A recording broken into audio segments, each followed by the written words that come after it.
Welcome back, everyone. Today we will be reading chapters 6 through 8. Doing a little bit of catch up from last week since chapter 5 was so long. But we'll be going through 6 through 8, and we should reach about 40 minutes or so. So let's get into it. Chapter 6. It may seem odd to you, but it was 2 days before I could follow up the newfound clue in what was manifestly the proper way. I felt a peculiar shrinking from those pallid bodies. They were just the half-bleached color of the worms and things one sees preserved in spirit in a zoological museum. And they were filthy cold to the touch. Filthily? Yeah, filthily cold to the touch. Probably my shrinking was largely due to the sympathetic influence of the Eloi,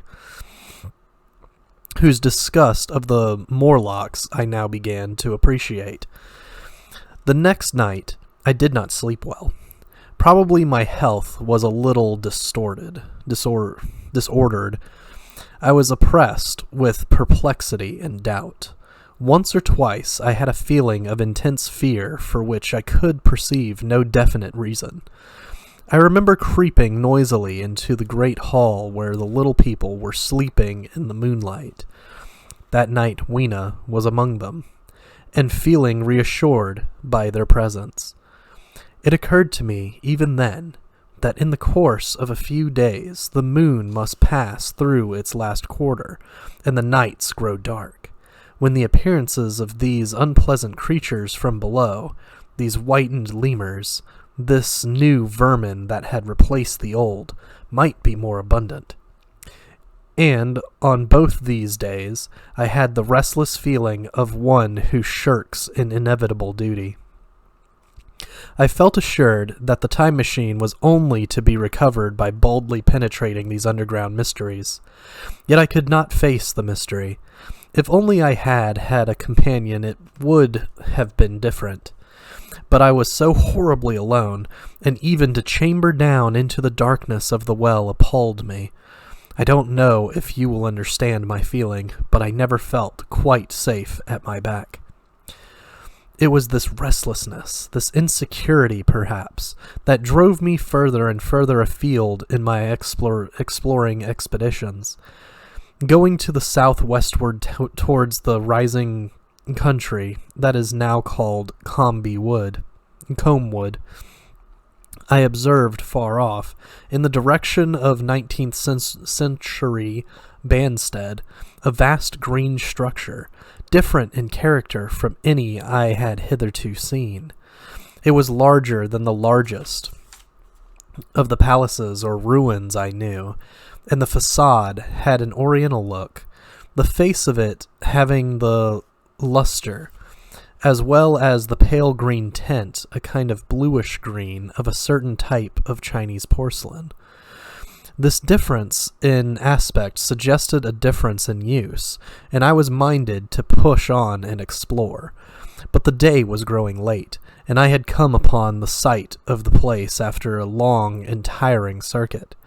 So I resolved to hold over the adventure for the following day, and I returned to the welcome and the caresses of little Weena. But next morning I perceived clearly enough that my curiosity regarding the palace of green porcelain was a piece of self-deception, to enable me to shirk, by another day, an experience I dreaded. I resolved I would make the descent further without further waste of time, and started out in the early morning towards a well near the ruins of granite and aluminum. Little Weena ran with me. She danced beside me to the well, but when she saw me lean over the mouth and look downward, she seemed strangely disconcerted.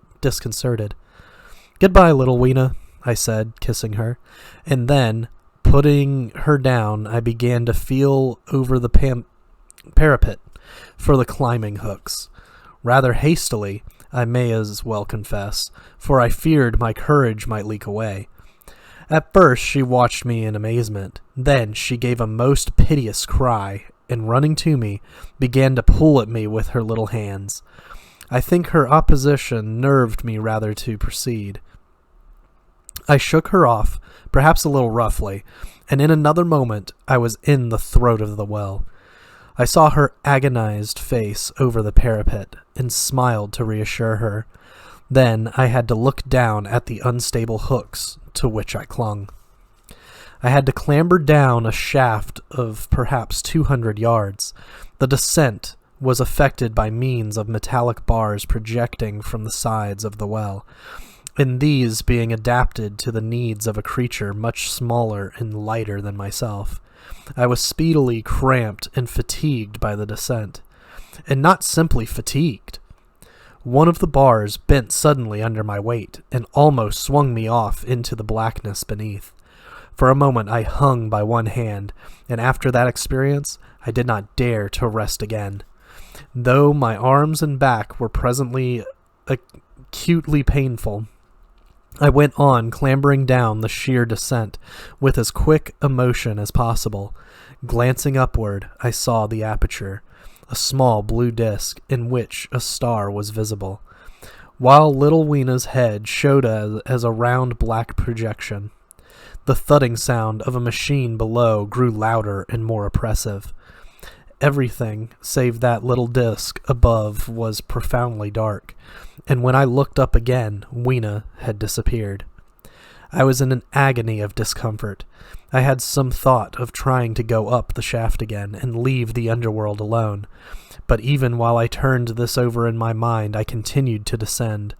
At last, with intense relief, I saw dimly coming up, a foot to the right of me, a slender loophole in the wall.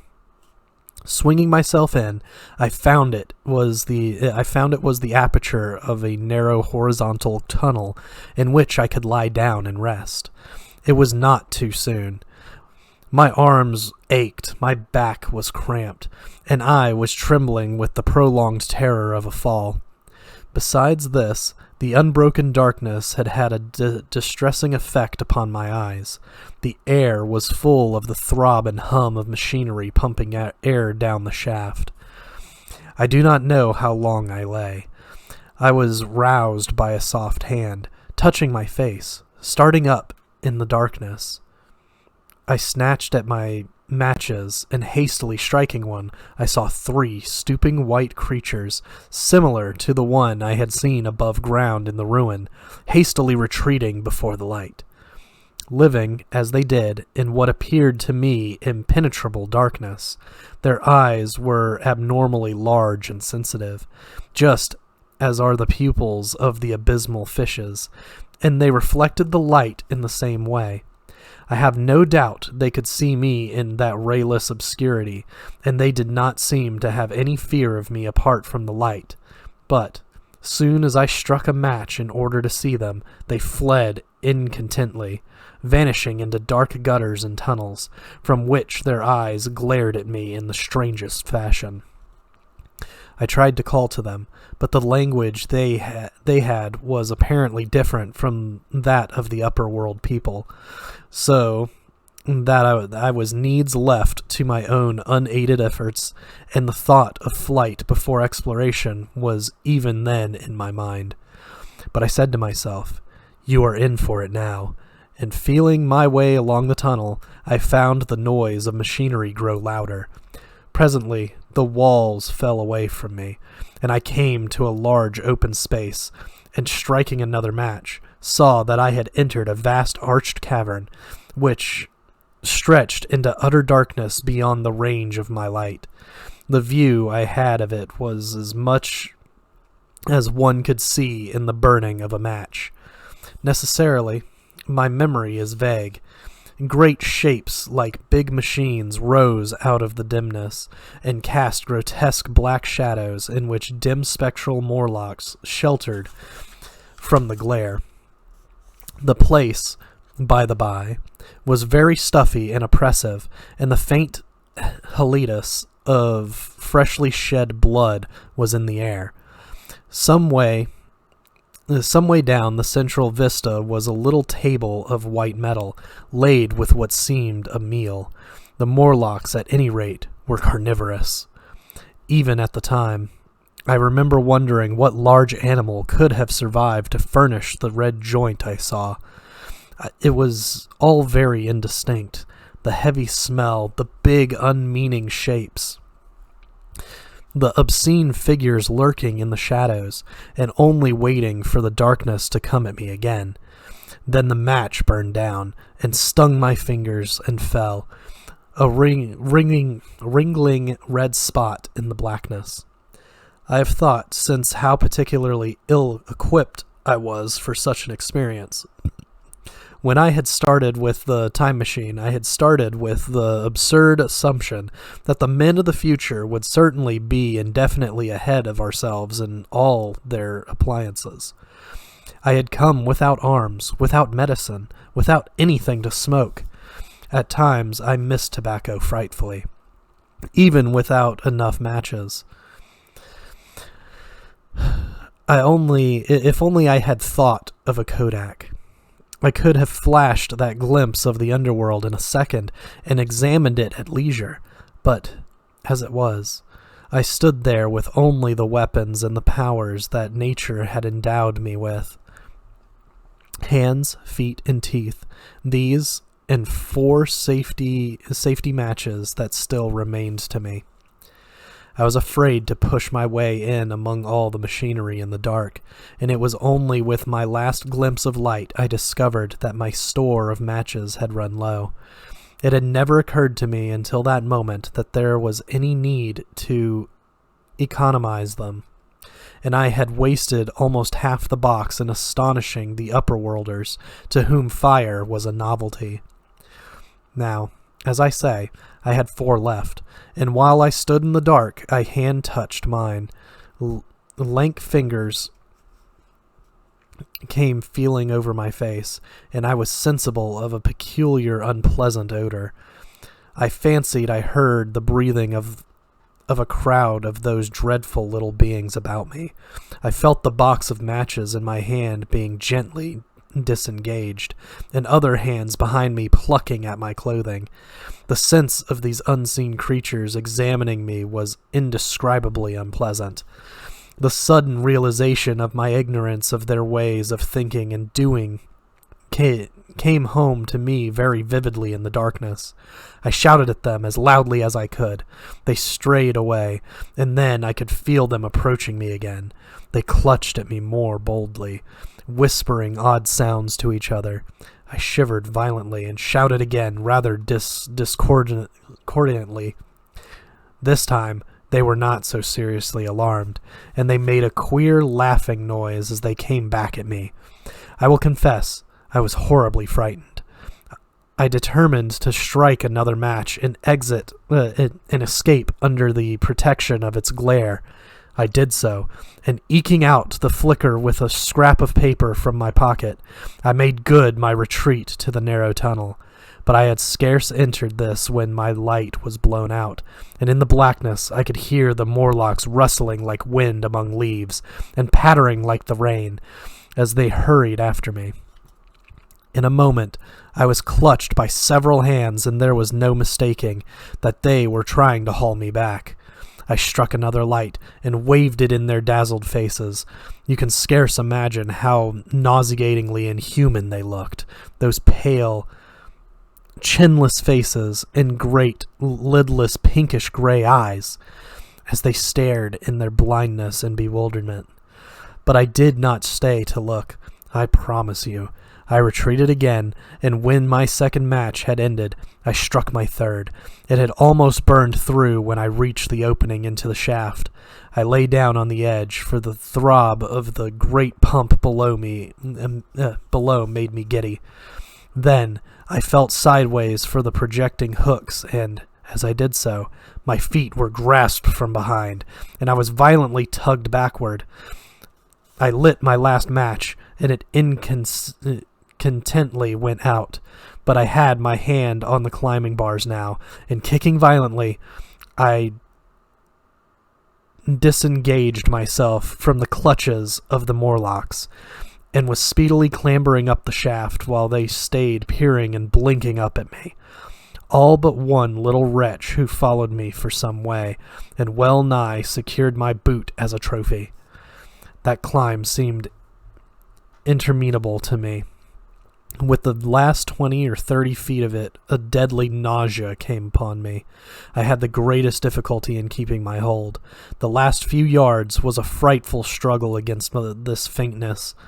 Several times my head swam, and I felt all the sensations of falling. At last, however, I got over the well mouth somehow, and staggered out of the ruin into the blinding sunlight. I fell upon my face. Even the soil smelt sweet and clean. Then I remember Weena kissing my hands and ears, and the voices of others among the Eloi. Then, for a time, I was insensible. Chapter 7. I'm going to move. Get a little more comfortable.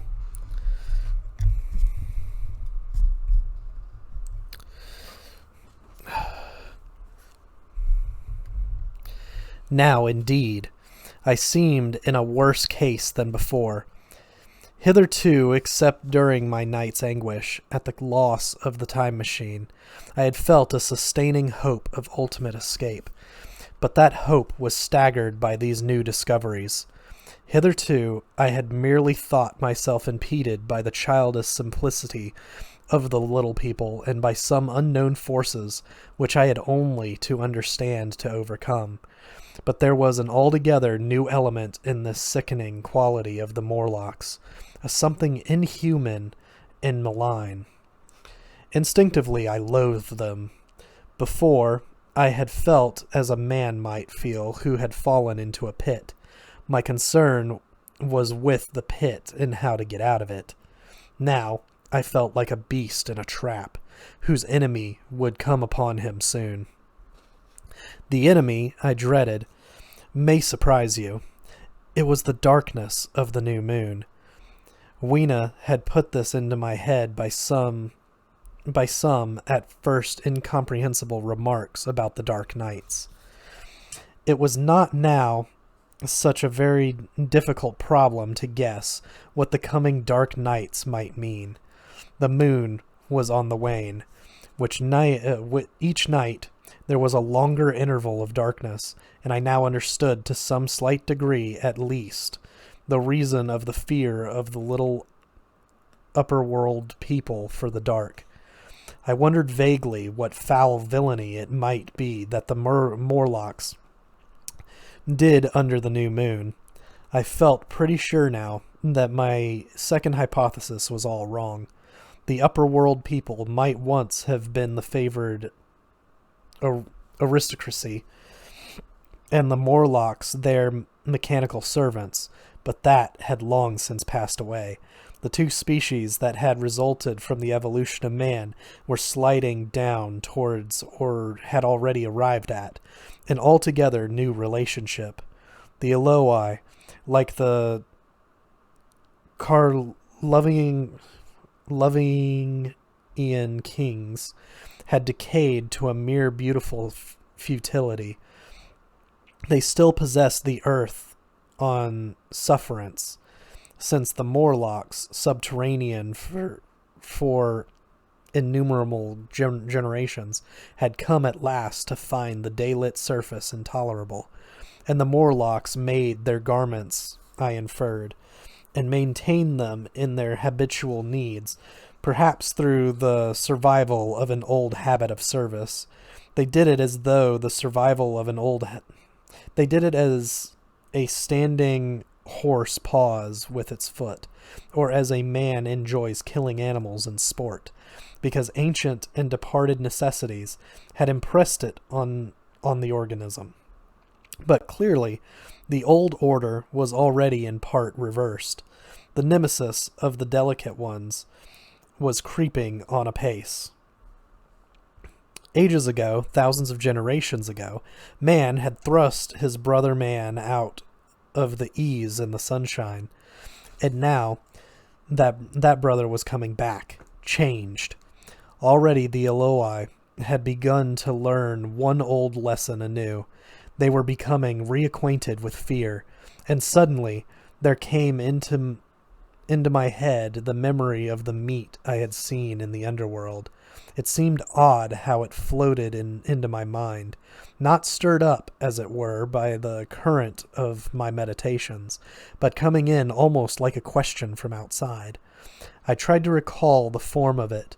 I had a vague sense of something familiar, but I could not tell what it was at the time. Still, however helpless the little people in the presence of their mysterious fear, I was differently constituted. I came out of this age of ours, this ripe prime of the human race, when fear does not paralyze and mystery has lost its terrors. I at least would defend myself. Without further delay, I determined to make myself arms and a fastness where I might sleep. With that refuge as a base, I could face this strange world with some of that confidence I had lost in realizing to what creatures night by night I laid exposed. I felt I could never sleep again until my bed was secure from them. I shuddered with horror to think how they must already have examined me. I wandered during the afternoon along the valley of the Thames, but found nothing that commended itself to my mind inaccessible. All the buildings and trees seemed easily practicable to such dexterous climbers as the Morlocks, to judge by their wells must be. Then the tall pinnacles of the Palace of Green Porcelain and the polished gleam of its walls came back to my memory, and in the evening, taking Weena like a child upon my shoulder, I went up the hills towards the southwest. The distance, I had reckoned, was 7 or 8 miles, but it must have been nearer 18. I had first seen the place on a moist afternoon when distances are deceptively diminished. In addition, the heel of one of my shoes was loose, and a nail was working through the sole. They were comfortable old shoes I wore about indoors, so that I was lame. And it was already long past sunset when I came in sight of the palace, silhouetted black against the pale yellow of the sky. Weena had been hugely delighted when I began to carry her, but after a time she desired me to let her down, and ran along by the side of me, occasionally darting off on either hand to pick flowers to stick in my pockets. My pockets had always puzzled Weena, but at the last she had concluded that they were an eccentric kind of vase for floral decoration. At least she utilized them for that purpose. And that reminds me, in changing my jacket I found... The time traveler paused, put his hand into his pocket, and silently placed 2 withered flowers, not unlike very large white mallows, upon the little table. Then he resumed his narrative. As the hush of evening crept over the world, and we proceeded over the hill crest towards Wimbledon, Weena grew tired and wanted to return to the house of grey stone, but I pointed out the distant pinnacles of the Palace of Green Porcelain to her, and contrived to make her understand that we were seeking a refuge there from her fear. You know that great pause that comes upon things before the dusk? Even the breeze stops in the trees. To me, there is always an air of expectation about that evening stillness.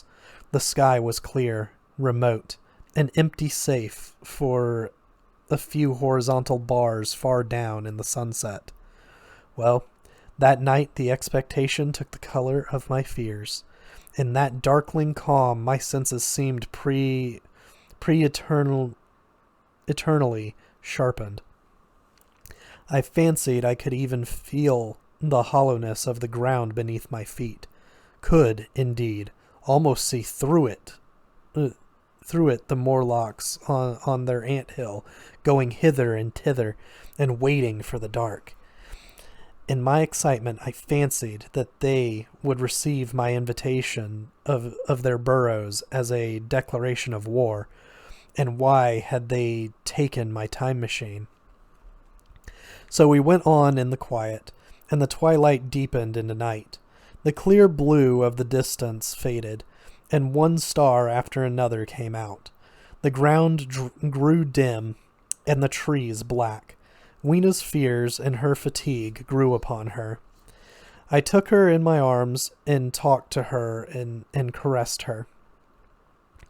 Then, as the darkness grew deeper, she put her arms around my neck and, closing her eyes, tightly pressed her face against my shoulder. So we went down a long slope into a valley, and there in the dimness I almost walked into a little river. This I waded, and went up the opposite side of the valley past a number of sleeping houses, and by a statue, a faun, or some such figure, minus the head. Here, too, were acacias. So far I had seen nothing of the Morlocks, but it was yet early in the night, and the darker hours before the old moon rose were still to come. From the brow of the next hill, I saw a thick wood spreading wide and black before me. I hesitated at this. I could see no end to it, either to the right or the left. Feeling tired, my feet, in particular, were very sore. I carefully lowered Weena from my shoulder as I halted, and sat down upon the turf. I could no longer see the palace of green porcelain, and I was in doubt of my direction. I looked into the thickness of the wood and thought of what it might hide. Under that dense tangle of branches, one would be out of sight of the stars. Even were there no other lurking danger, a danger I did not care to let my imagination loose upon, there would still be all the roots to stumble over and the tree boles to strike against. I was very tired, too, after the excitements of the day, so I decided that I would not face it, but would pass the night upon the open hill. Weena, I was glad to find, was fast asleep.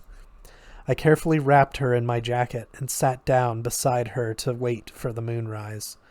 The hillside was quiet and deserted, but from the black of the wood there came now and then a stir of living things. Above me shone the stars, for the night was very clear. I felt a certain sense of friendly comfort in their twinkling. All the old constellations had gone from the sky, however.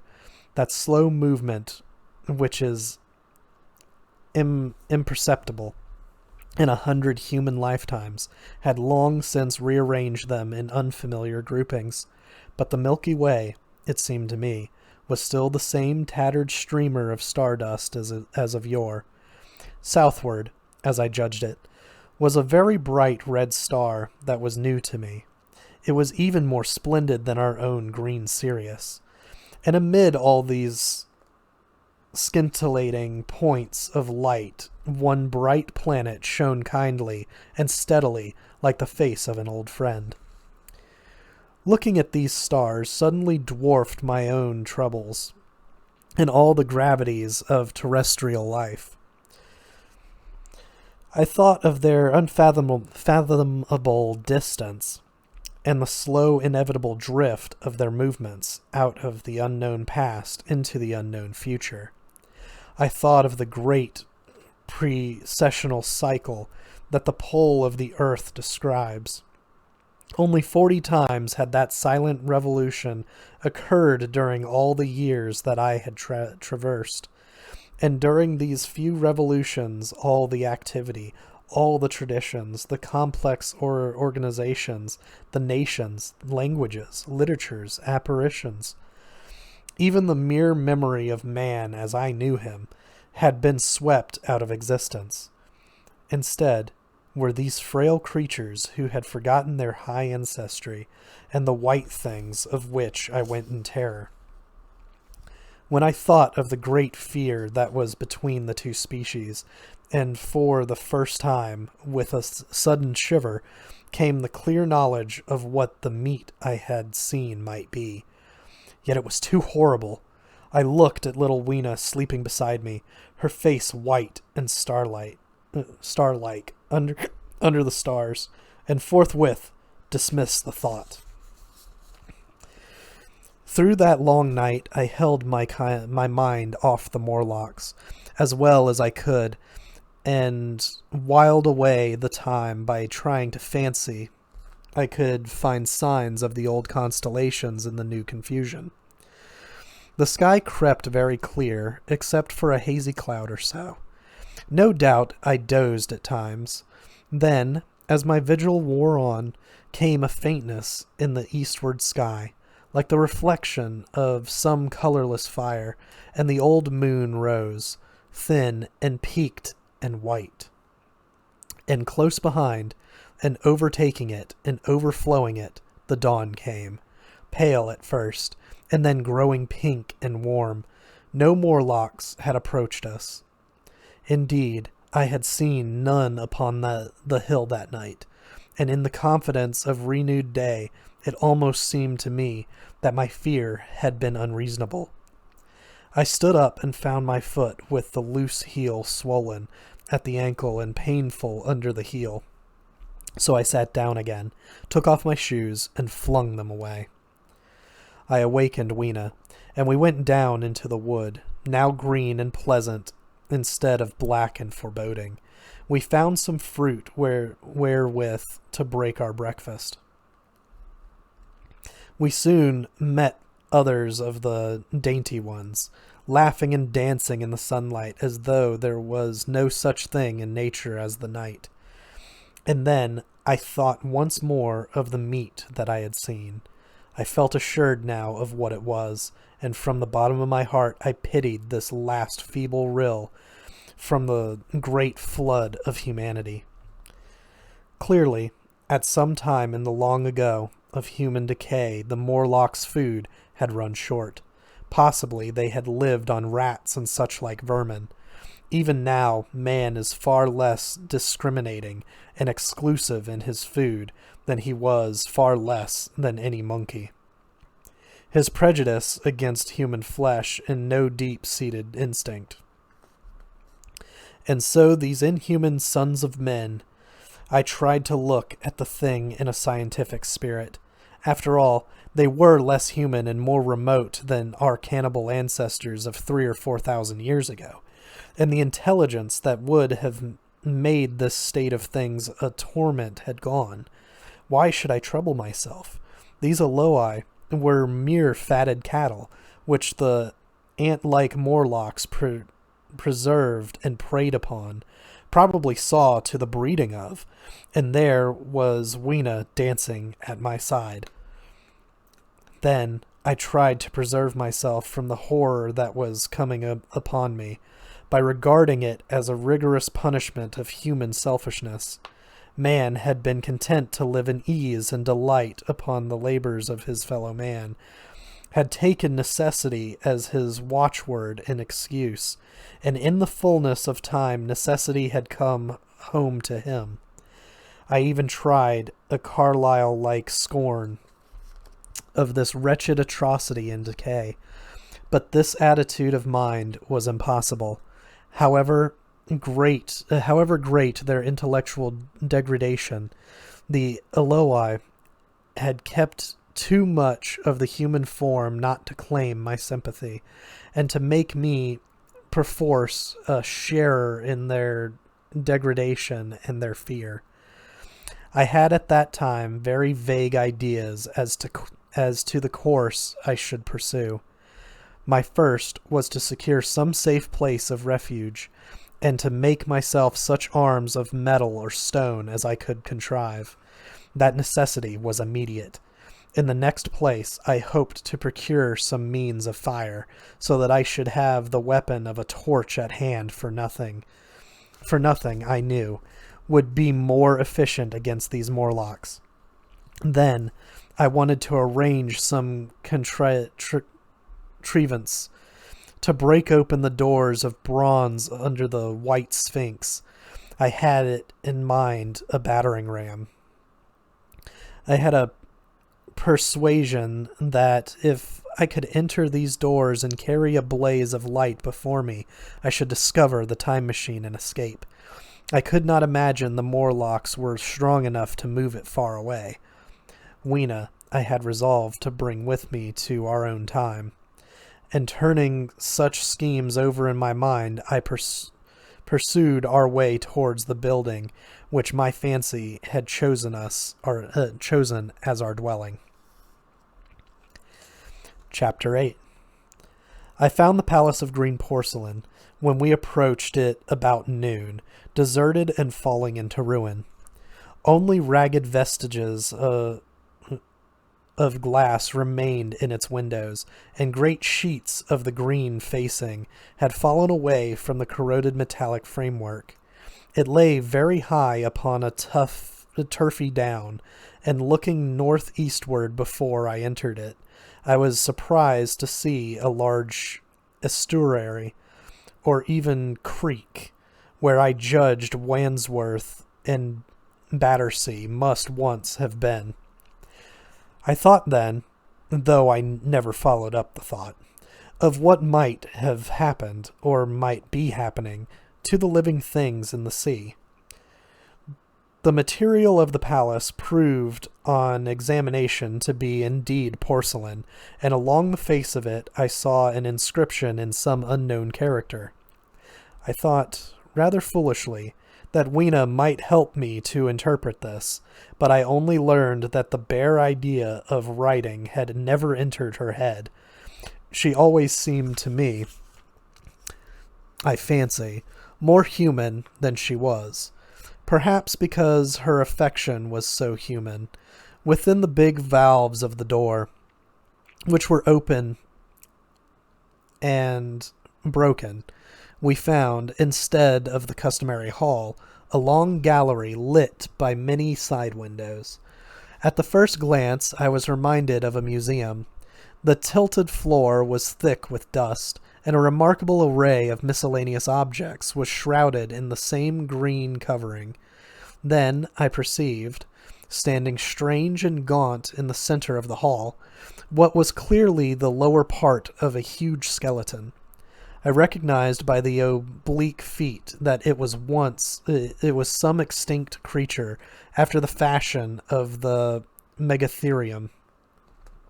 The skull and the upper bones lay beside it in the thick dust, and in one place, where rainwater had dropped through a leak in the roof, the thing itself had been worn away. Further in the gallery was the huge skeleton barrel of a brontosaurus. My museum hypothesis was confirmed. Going towards the side, I found what appeared to be sloping shelves, and clearing away the thick dust, I found the old familiar glass cases of our own time. But they must have been airtight, to judge from the fair preservation of some of their contents. Clearly, we stood among the ruins of some latter-day South Kennington. Here, apparently, was the paleontological section, and a very splendid array of fossils it must have been, though the inevitable process of decay that had been staved off for a time, and had, through the extinction of bacteria and fungi, lost 99 hundredths of its force, was nevertheless, with extreme sureness, if with extreme slowness, at work again upon all its treasures. Here and there I found traces of the little people in the shape of rare fossils, broken to pieces or threaded in strings upon reeds. And the cases had in some instances been bodily removed, by the Morlocks as I judged. The place was very silent. The thick dust deadened our footsteps. Weena, who had been rolling a sea urchin down the sloping glass of a case, presently came, as I stared about me, and very quietly took my hand and stood beside me. And at first I was so much surprised by this ancient monument of an intellectual age that I gave no thought to the possibilities it presented. Even my preoccupation about the time machine receded a little from my mind. To judge from the size of the place, this palace of green porcelain had a great deal more in it than a gallery of paleontology. Possibly historical galleries, it might be, even a library. To me, at least in my present circumstances, these would be vastly more interesting than this spectacle of old-time geology in decay. Exploring, I found another short gallery running transversely to the first. This appeared to be devoted to minerals, and the sight of a block of sulfur set my mind running on gunpowder, but I could find no saltpeter. Indeed, no nitrates of any kind. Doubtless they had deliquesced ages ago. Yet the sulfur hung in my mind, and set up a train of thinking. As for the rest of the contents of that gallery, though on the whole they were the best preserved of all I saw, I had little interest. I am no specialist in mineralogy, and I went on down a very ruinous aisle running parallel to the first hall I had entered. Apparently this section had been devoted to natural history, but everything had long since passed out of recognition. A few shriveled and blackened vestiges of what had once been stuffed animals, desiccated mummies in jars that had once held spirit, a brown dust of departed plants. That was all. I was sorry for that, because I should have been glad to trace the patient readjustments by which the conquest of animated nature had been attained. Then we came to a gallery of simply colossal proportions, but singularly ill-lit, the floor of it running downward at a slight angle from the end at which I entered. At intervals, white globes hung from the ceiling, many of them cracked and smashed, which suggested that originally the place had been artificially lit. Here I was more in my element, for rising on either side of me were the huge bulks of big machines, all greatly corroded and many broken down, but some still fairly complete. You know, I have a certain weakness for mechanism, and I was inclined to linger among these. The more so as for the most part they had the interest of puzzles, and I could make only the vaguest guesses at what they were. I fancied that if I could solve their puzzles, I should find myself in possession of powers that might be of use against the Morlocks. Suddenly, Weena came very close to my side, so suddenly that she startled me. Had it not been for her, I do not think I should have noticed that the floor of the gallery sloped at all. The end I had come in at was quite above ground, and was lit by rare slit-like windows. As you went down the length, the ground came up against these windows, until at last there was a pit-like blank.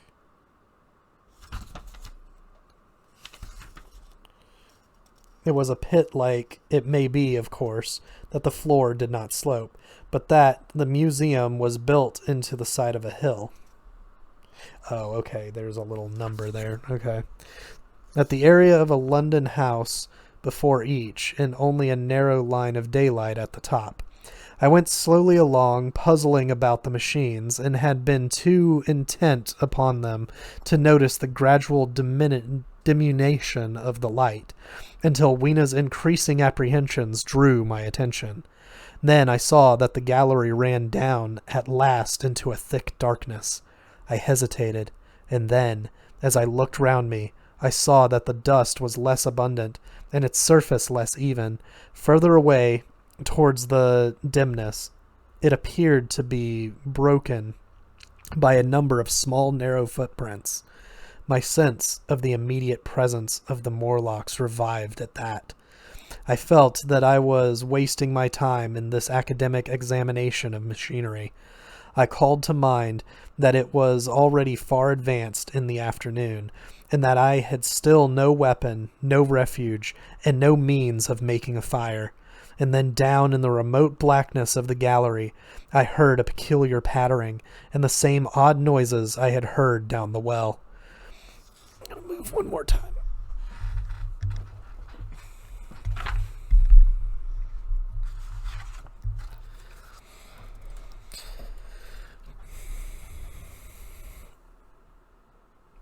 I took Weena's hand, then struck with a sudden idea. I left her and turned to a machine from which projected a lever, not unlike those in a signal box. Clambering upon the stand and grasping this lever in my hands, I put all my weight upon it sideways. Suddenly Weena, deserted in the central aisle, began to whimper.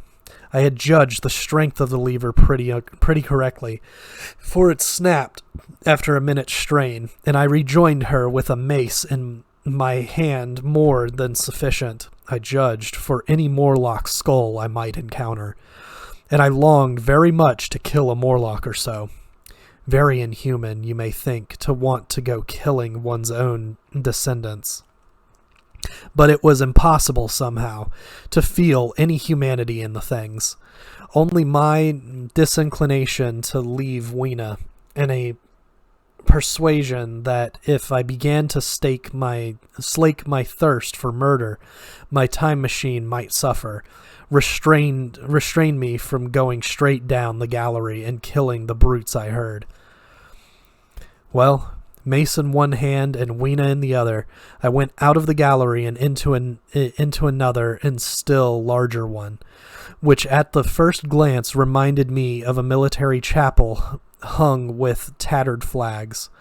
The brown and charred rags that hung from the sides of it I presently recognized as the decaying vestiges of books.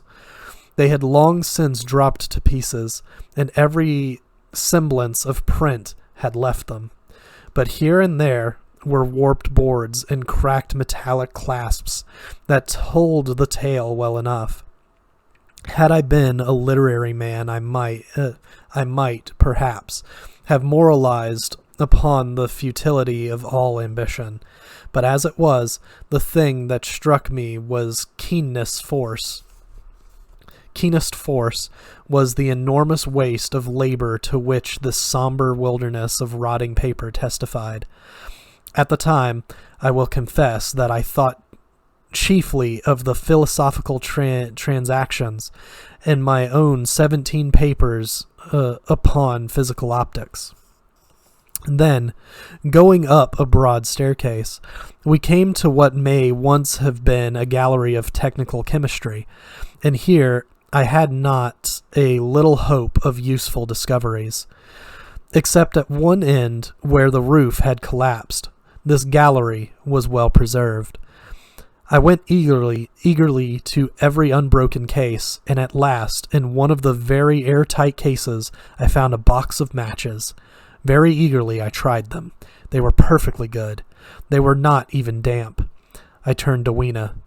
"Dance," I cried to her in her own tongue, for now I had a weapon indeed against the horrible creatures we feared, and so, in that derelict museum, upon the thick soft carpeting of dust, to Weena's huge delight, I solemnly performed a kind of composite dance, while whistling "The Land of the Leal" as cheerfully as I could. In part it was a modern can-can, in part a step dance, in part a skirt dance, so far as my tailcoat permitted, and in part original, for I am naturally inventive, as you know. Now, I still think that for this box of matches to have escaped the wear of time for immemorial years was a most strange, as for me it was a most fortunate thing. Yet, oddly enough, I found a far unlikelier substance, and that was camphor. I found it in a sealed jar that, by chance, I suppose, had been really hermetically sealed. I fancied at first that it was paraffin wax, and smashed the glass accordingly, but the odor of camphor was unmistakable. In the universal decay, this volatile substance had chanced to survive, perhaps through many thousands of centuries. It reminded me of a sepia painting I had once seen done from the ink of a fossil belemnite that must have perished and become fossilized millions of years ago. I was about to throw it away, but I remembered that it was inflammable and burned with a good, bright flame. Was, in fact, an excellent candle, and I put it in my pocket. I found no explosives, however, nor any means of breaking down the bronze doors. As yet, my iron crowbar was the most helpful thing I had chanced upon. Nevertheless, I left that gallery greatly elated. I cannot tell you all the story of that long afternoon. It would require a great effort of memory to recall my explorations in at all the proper order. I remember a long gallery of rusting stands of arms, and how I hesitated between my crowbar and a hatchet or a sword. I could not carry both, however, and my bar of iron promised best against the bronze gates. There were numbers of guns, pistols, and rifles. The most were masses of dust, but many were of some new metal, and still fairly sound. But any cartridges or powder there may once have been had rotted into dust. One corner I saw was charred and shattered, perhaps, I thought, by an explosion among the specimens. In another place was a vast array of idols, Polynesian, Mexican, Grecian, Phoenician, every country on earth, I should think. And here, yielding to an irresistible impulse, I wrote my name upon the nose of a stentive monster from South America that particularly took my fancy. As the evening drew on, my interest waned. I went through gallery after gallery, dusty, silent, often ruinous, the exhibits sometimes mere heaps of rust and lignite, sometimes fresher. In one place, I suddenly found myself near the model of a tin mine, and then, by the merest accident, I discovered, in an airtight case, 2 dynamite cartridges. I shouted, "Eureka!" and smashed the case with joy. Then came a doubt. I hesitated. Then, selecting a little side gallery, I made my essay. I never felt such a disappointment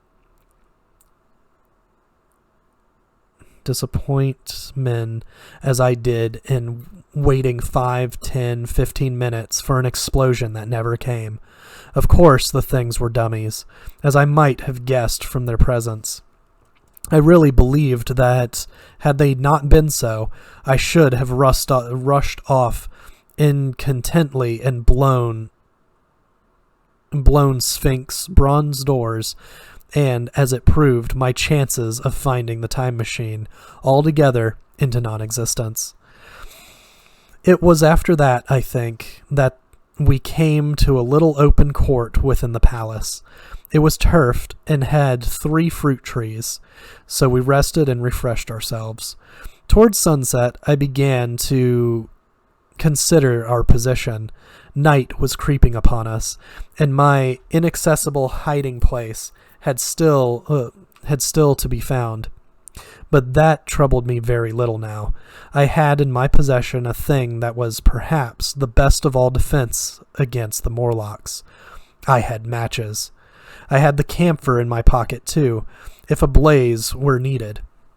It seemed to me that the best thing we could do would be to pass the night in the open, protected by a fire. In the morning, there was the getting of the time machine. Towards that, as yet, I had only my iron mace, but now, with my growing knowledge, I felt very differently towards those bronze doors. Up to this, I had refrained from forcing them, largely because of the mystery on the other side. They had never impressed me as being very strong, and I hoped to find my bar of iron not altogether inadequate for the work. That took a bit longer than I intended, but there we have it. That's chapters 6 through 8, and next week we will go through chapters 9 and 10. We'll see you next week.